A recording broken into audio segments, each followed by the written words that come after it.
tardy this afternoon. Well, kia ora koutou katoa and good afternoon. Today, Cabinet undertook its first review of the new COVID-19 protection framework, which came into effect roughly 10 days ago. Cabinet considered several factors when deciding whether or not to move regions into different levels in the traffic light system, including vaccination rates, health system capacity, and the status of the current outbreak. It is encouraging to see Auckland's case numbers have continued to decline since the new framework came into effect, giving cause for cautious optimism. The 7-day average number of cases in Auckland as of Friday was 113 a day, compared to 126 the week prior and 179 the week prior to that, all lower than the 200 cases a day that modelling suggested in early November. This lower number of cases in Auckland is good news for all of us, as it reduces the risk of the virus spreading outside Auckland once the boundary changes on Wednesday. We currently have 61 people in hospital, 4 of those in ICU or the high dependency unit. Case numbers, new hospitalisations and new cases in ICU are all running slightly under the levels predicted. The R rate, which is indicative of the pace of spread, slowed to under 1 for the first time in several months on the 1st of December. Over the past 2 weeks, our vaccination rates in total have increased more than the previous 2 weeks, and as a country we are now just 47,527 vaccinations away from hitting 90% fully vaccinated. So as I said last week, we should hit that milestone in the middle of this week. But there are other factors we must also keep in mind. Firstly, that we have long said we want to see good vaccination levels across all parts of the country. Those areas outside of Auckland that are in red, for the most part, won't reach rates in the mid to high 80s till the end of December. Secondly, while Auckland is one of the most highly vaccinated regions, it continues to be the centre of the outbreak, with several hundred active cases obviously being managed. And while there is good cause for optimism, we only moved into the new COVID protection framework just 10 days ago, which doesn't yet represent a full transmission cycle.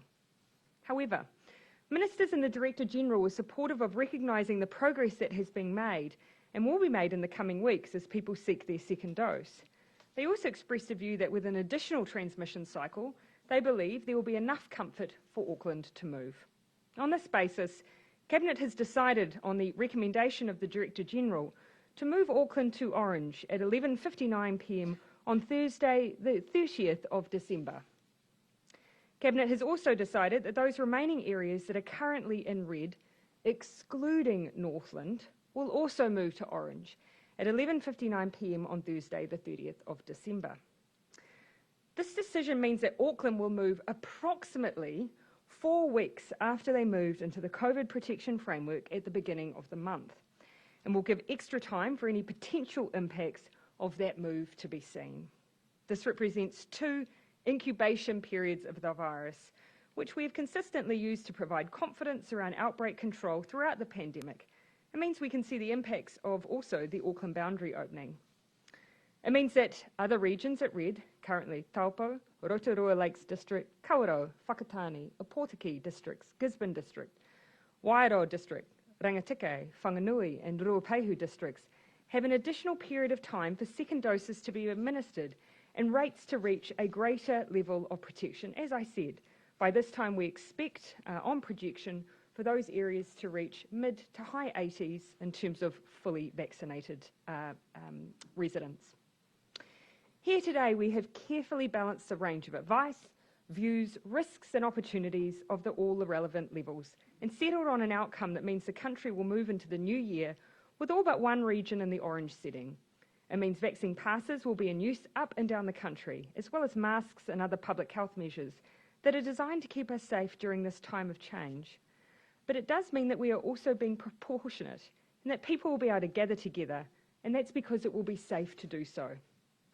I do want to acknowledge the huge work that is being undertaken in Northland and the enormous progress that is being made there too. But I do think it's right to be cautious in this move.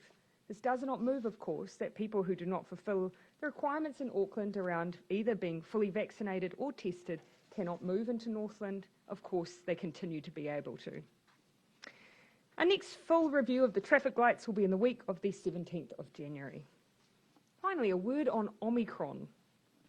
Currently, New Zealand maintains a layer of protection at our border through our ongoing use of managed isolation and quarantine. You'll be aware that this is due to undergo a significant change on 17 January when New Zealand residents and citizens in Australia are able to travel home, and instead of going into MIQ, will be able to isolate at home for 7 days. But in light of the global Omicron situation, Ministers with Power to Act will receive the latest advice from the Ministry of Health on the variant in early January. This check-in will be to confirm that we remain comfortable with this next step in our reconnecting work. I won't preempt the outcome of that check-in now, but it makes sense to ensure we assess the next move against all the latest information and advice we have, including the relative effectiveness of the vaccine against the Omicron variant.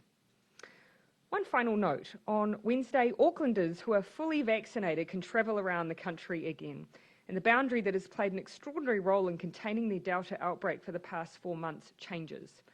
Those who are unvaccinated can travel too, but must provide a negative test taken within the previous 72 hours. We announced last week, but I'm confirming again today, that that test can be a rapid antigen test and that they will be available at the 149 pharmacies around Auckland from Wednesday. They will also be available at other pharmacies around New Zealand from Wednesday also. The results are available after 15 minutes and you'll be issued with proof of your test for travel across the border. Please, I encourage you to use this simple, accessible option for surveillance testing if you are not vaccinated and intend to travel and you are in Auckland. But if you are symptomatic, still please get a full PCR test. Some will ultimately say this decision today feels right. Some will say it feels too slow, others too fast. So instead I come back to the 2-year perspective.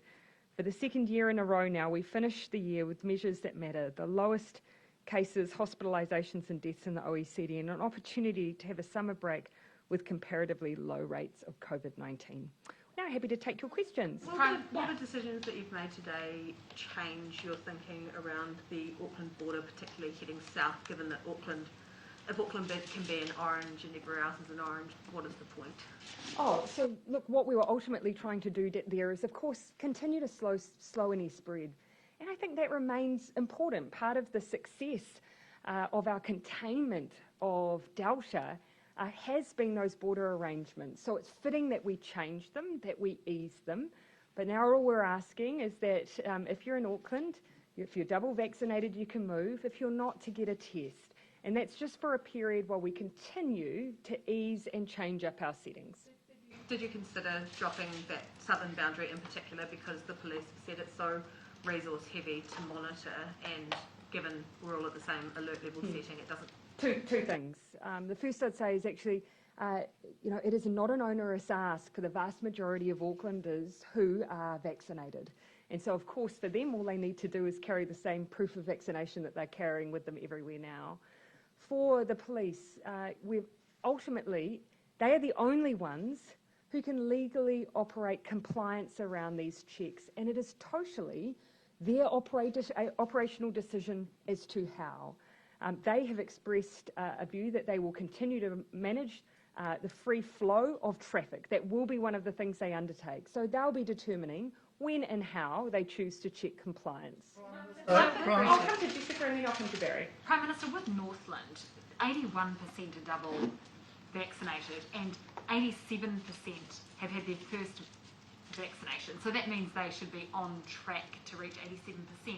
Isn't that pretty high, and is it really necessary for them to still stay in red? Yeah, so my recollection in terms of numbers is that they're still around 4,000 shy of reaching the 90% first dose target. I can confirm that with you while I'm on the podium. But ultimately, the distance between them and those other regions at the moment is in the order of several thousand. This is not to say, of course, that we won't see Northland move, like other regions, into orange. We fully anticipate that.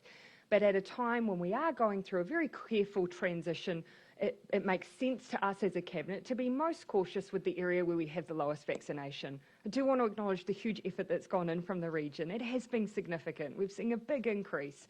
But as I say, this is just about being cautious.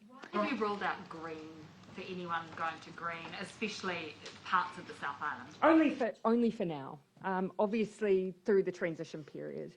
And so we absolutely anticipate that we will have areas that will move into green, but this is to see us over that period of transition. One thing to keep in mind is that green does enable vaccinated and unvaccinated people to gather in high-risk areas.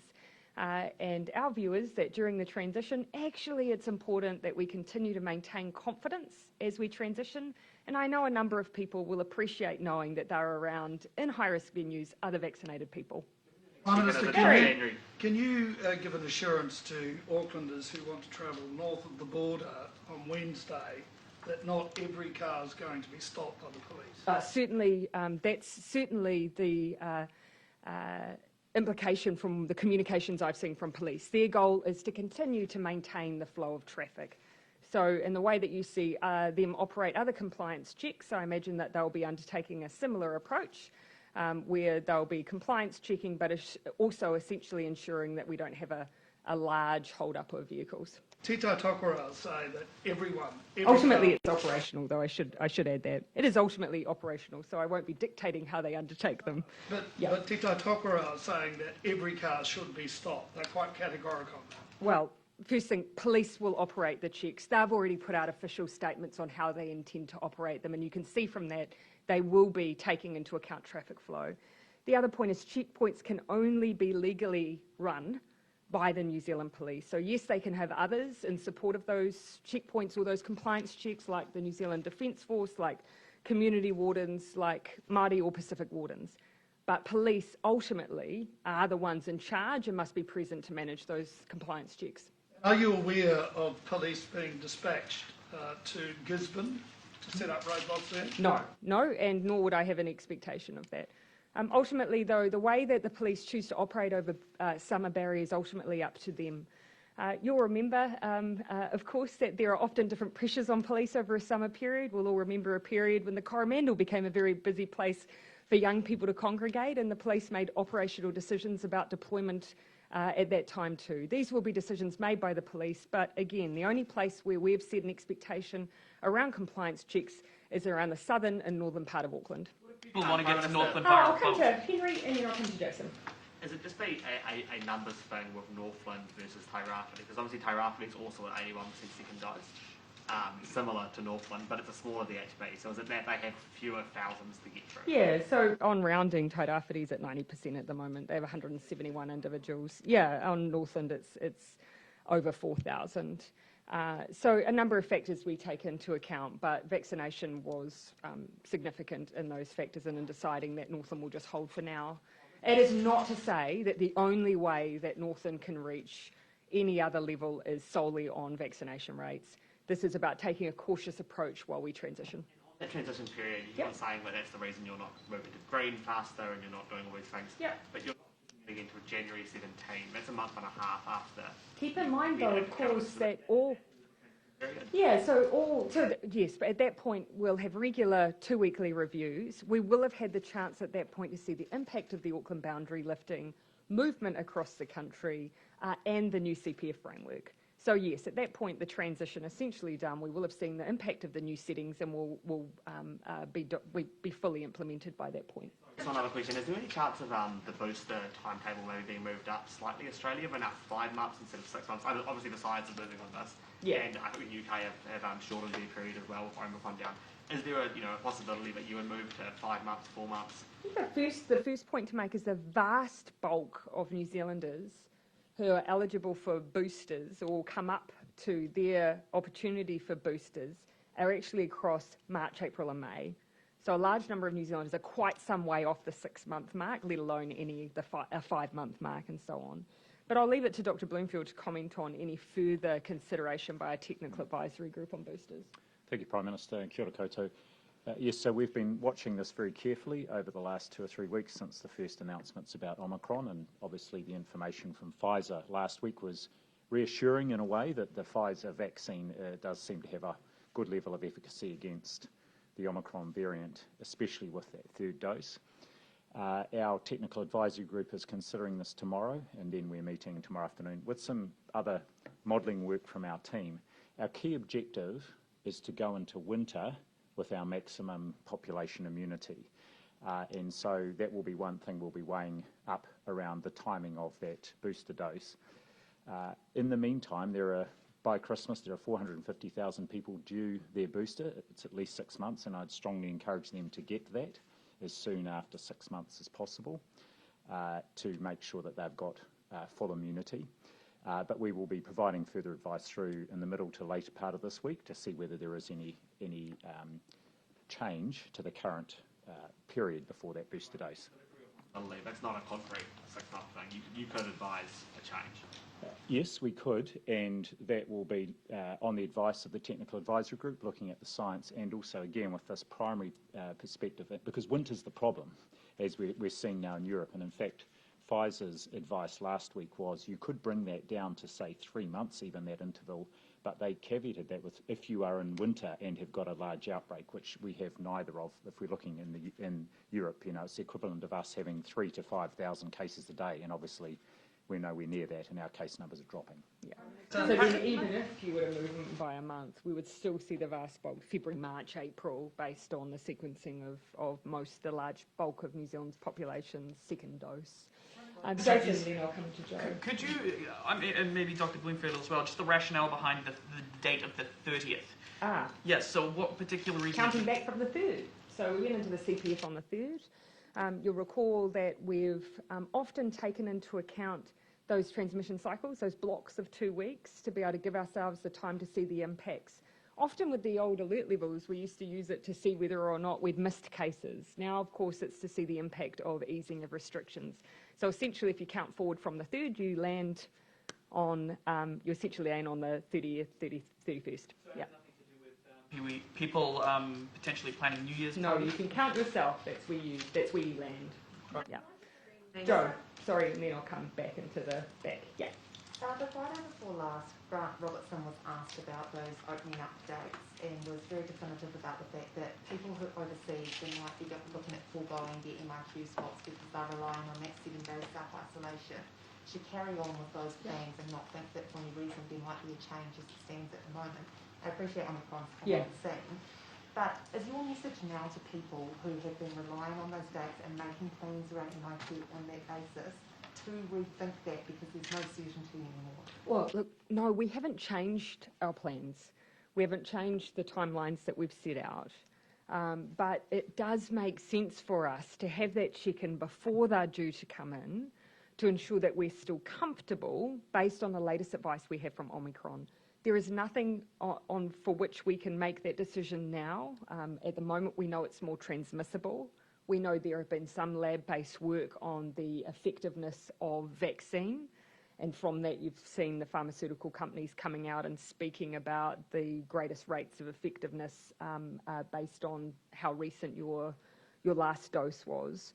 But our view is that we'll know even more in even that first week of January. So it makes sense for us to review that information and then confirm comfort, or if there is something to alarm us, then be willing to speak to that as well. The fact that you sort of proactively brought that up today will be cause for concern for some people. And so, I mean, is it... Equally, in Australia, we've seen them put on additional self-isolation requirements and remove them. Around the world, they're being reimposed. I think it's unrealistic for us to say that there is a plan and we will not move it despite what the evidence tells us of Omicron. We have to see and listen and hear what the evidence tells us and the impact it will likely have on New Zealand. If you go back, if you're forced to go back into a longer MIQ situation, that's going to become difficult in terms of space. How will you negotiate? Well, there, of course, it wouldn't necessarily be longer, but more would it be that you're reverting into self-isolation or not? Because the flip that we have at that point is people being able to self-isolate at home. So look, I said that I wasn't going to preemptively speculate around what might happen, and I won't. We have not yet changed any of the decisions that we've made, but I do want to give comfort to people that if there is evidence that suggests to us that there would be a marked and negative impact on New Zealand, then we need to listen to that. So we've scheduled that check-in, and I wanted to notify people that we'd do that. Prime Minister, that Yeah, I Chris think Ben, yours might be why is related, it so we'll then- take that and then come to... Why is it then that Chris Hitkin said he was very committed to that date? Be- Grant Robertson said was definitive about it. The question is not about the revision, it's about this government's communication style. Well, Ben, I have just said that we're not changing any of the decisions at this point that we've made, but there's almost no country around the world that has done nothing in response to Omicron. Every country has responded to Omicron. In fact, we're one of the countries that's had to do the least because we already had measures in place. And as I say, even in some parts of Australia, they're reinstating requirements that they had removed only a matter of, I believe, weeks prior. So essentially what you're asking me to do is to ignore that evidence. My view is that we have a duty to make sure that before that decision we've made and have not yet changed comes into force, that we have a check-in.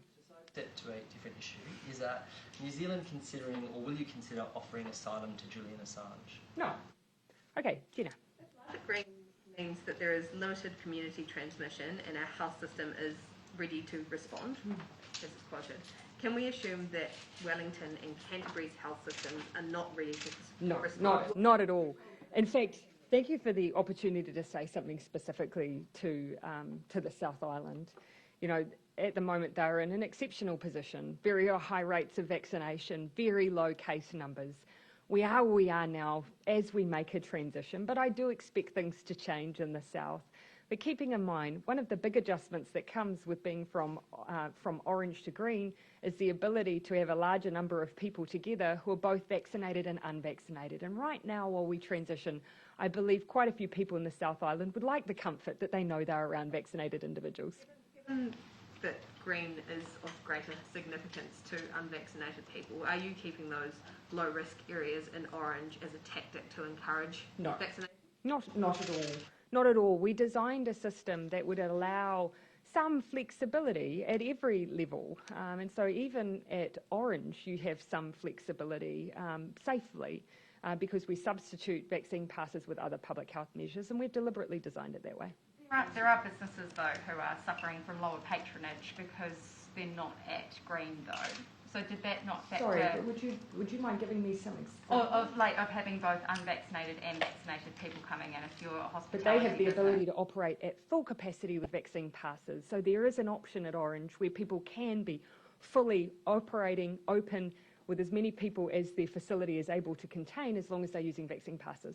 So is this a commitment that the South Island and sort of very high vax regions will go green on January 17th? It's a recognition that they are very well placed to, but we are in a transition, and I definitely get the sense that there will be understanding of the balance we're trying to reach here as we move into the new framework. In the front. We reported over the weekend the senior Taliban official has considerable connections to New Zealand. Are you aware of this man?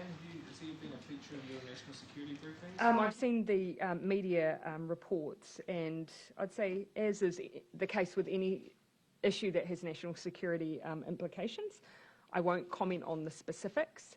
But as you would expect, we take our international obligations seriously. And any New Zealand citizen or resident who is affiliated or associated with an organisation who is listed as a terrorist entity can be expected to face the consequences of New Zealand's legislative framework. Is that to say that if he were to return to the country, he might be arrested? Or? Again, I'm not going to get into specifics, but that's a general statement that you can expect that we would apply our international obligations and take our international obligations seriously. It's not entirely unheard of for you to talk about individual cases and people. I try to avoid getting into hypotheticals with national security issues. I'm not going to comment on the specifics of the case, and you know that's not unusual. Would you remove his citizenship? Again, I'm not going to get into the specifics of the case, Thomas. Down the back, sorry. Okay. Some of the early advice on the vaccine certificates and the traffic light framework envisioned that they would only be required in a narrower band of settings, just for high-risk ones and not for hospitality. Large gatherings in the beginning is my recollection. And why the change to broaden that out? A good question, because there was a view that we would be able to therefore give greater certainty around businesses remaining open in outbreaks if they were used in a wider range of settings. Some of that advice also looked at whether this would be a temporary or an ongoing measure, and seemed to lean in the earlier stages towards it being temporary. Do you have an idea of whether you might see the traffic light system change to use vaccine passes less if we reach higher vaccination rates? Yeah, and yet you then have the challenge of ensuring that people are up to date with boosters, and they have the potential to provide an extra way to ensure that people are taking up their boosters, because it does appear that they are going to be material to keeping people well and community safe in the future. It's fair to say as well that when we were considering in the early days, and no set decision was made around the idea that they would be removed at any point, or indeed the CPF framework no longer in existence, because we are still learning from what's happening overseas. And you will have heard me comment a few times that those countries who have removed them, the likes of Denmark in August, have recently reinstated them. Germany's trying to step up their use. Of course, they remain in place in Italy and Spain. So we do see that those who have moved away have then gone back to them. Does it sit easily or heavily, I guess, with you? Just the notion of the traffic light framework and separating out, without sort of... Yeah, well, actually, I'd go to the little discussed element of the framework. You won't find many countries in the world that have created a way of using vaccine passes, or a framework for vaccine passes that give you options to operate differently as well. We have tried to do both, and very few places have done that. We've tried to do both carefully and safely, though, so it does mean you have lower numbers of people. They are required to have different public health measures, but they do exist, and it was because we were trying to create a system that allowed us to acknowledge that there will be people who feel very strongly, and if they're going to maintain those views, how do we keep people safe in the meantime? What's your advice to tourism businesses and people living overseas about whether there's any chance that they won't have to self-isolate next year? Because Stuart Nash apparently told some tourism businesses that all through next year everyone would have to self-isolate. Well, it's because we haven't at this stage removed the self-isolation requirement. But we have, of course, indicated our intent for managed isolation to be the sole place that you can carry it out. So, of course, for those, we have sequenced it. For those who are double vaccinated, for those who then have a pre-departure test, we've moved first with Australia, then with the rest of the world for New Zealand citizens or residents, and then we've looked to move through other visa classes beyond that. But at this stage, we haven't carte blanche said, and here's a date when self-isolation requirements are removed. And you can currently see in the world why that is. In August last year, when we announced the Reconnecting Plan, we always said we were going to continue to use tools to keep our domestic restrictions as low as possible. By having self-isolation, it means that we have a better chance of having fewer restrictions in our day-to-day lives. And we've always tried to balance up the two, whilst getting rid of the bottleneck at our border. So are you saying that it's unrealistic to expect that there would be a relaxation of self-isolation? Not necessarily, but you've seen us express the higher bar, whilst of course we all, with cautious optimism, look forward to the future with the hope that we'll be able to remove those. But our view is that we always want to be able to give as much certainty, and at the border you don't want to yo-yo, because you've seen countries around the world doing that at the moment. That's why we've said we'll move forward cautiously, but at this stage we haven't said when the self-isolation requirement will go. Just on another matter, today we got fresh house price inflation figures, still over 25%, and you were quoted on the weekend as saying some sort of lowering of either house prices or house price inflation would be okay. You talked about 1 or 2 years. If prices went back to where they were just before COVID, that would be a 27% fall in prices. Do you think we should have a... But of course you see in 1 year the significant increase even just against 1 year. So if you had a fall that would take us back to where we were maybe even 12 months ago. Just the point that I was making is that between the two things that are being argued here, no one wants to see a house, our housing market crash. It still represents the single biggest asset that most New Zealanders will own. It so happens we want to expand the number of New Zealanders, though, who are able to access that market. With house prices increasing in the way that we have, that is unsustainable and is locking people out of the market. So what we are trying to do is, of course, as you've heard me say many times before, use all the tools that we have available to us, whether it's changing or impacting on demand for investors by the changes we've made to our tax settings to encourage people to invest in the productive economy instead of the housing market, supporting first home buyers as much as we can with first home buying products, and also increase supply. So those are all the levers that we're trying to pull to try and balance those two competing issues.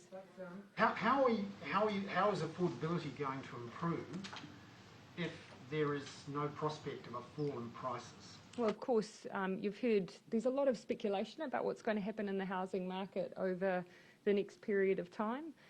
Time will tell whether or not those predictions end up being the case, but already we've seen first home buyers now making up 26% of the market versus the prior 22%, and CoreLogic predicts that we will see some heat come out of the market. And I'd say a large part of that will be, of course, what people are assuming, in part will be about what people are likely to see happen with interest rates. So you resigned? So if I may, we'll take one last one and then I'll come back to those who haven't had a question. Sure. Are you resigned to the fact that house price... I'm not resigned to anything, and that's why we keep doing all that we do on housing. And again, even this week, you've seen us take significant measures in the planning space to try and again accelerate the supply of housing in those areas where we've seen the most demand. I mean, name any area and you will have seen us pull a lever because we're determined to see change in housing. Yeah. First Union's Director Matt McCartan has said that a toxic work environment remains at Parliament. I guess how concerning is that to you, and has anything really changed since the release of the Debbie Francis? Yes, we of course have been, since the Francis Review, been working very hard to make sure that we take on board those recommendations, that we implement them. Look, I can only speak from my perspective, having been here over a number of years. I do believe that there has been change. That doesn't mean that there won't be individuals who have experienced poor practice, and we owe it to them to make sure that we change both the culture of this workplace, but also the ability for them to seek support or to seek a change in outcome if they do experience that. Just to follow on from that as well, Yeah. they also want an inquiry into the Parliamentary Service Chief Executive and the handling of the Nick Smith complaints. Would you be supportive of that? Look, that's to be honest, I haven't had a chance to look at some of what's being reported on today, so I wouldn't want to speak too prematurely on that, if I may. Just back on If I may, and then I'll come back around. Why did the government only announce it was walking away from the opt-out model of Three Waters in October, when it looks like the decision to move away from that was made in June? Of course, we've continued to work alongside local government to try and build consensus over a number of months. Local government asked for us to work with them through the heads of agreement that we had over a period of time. Over the course of that period of time, of course, we worked up a package of supports to ensure that no council was left worse off by any future decision making. And of course, ultimately though, when it became very clear to us that the only way that we would be able to achieve the positive outcomes of lower rates, better infrastructure and the ongoing investment required, we would need everyone in rather than some out.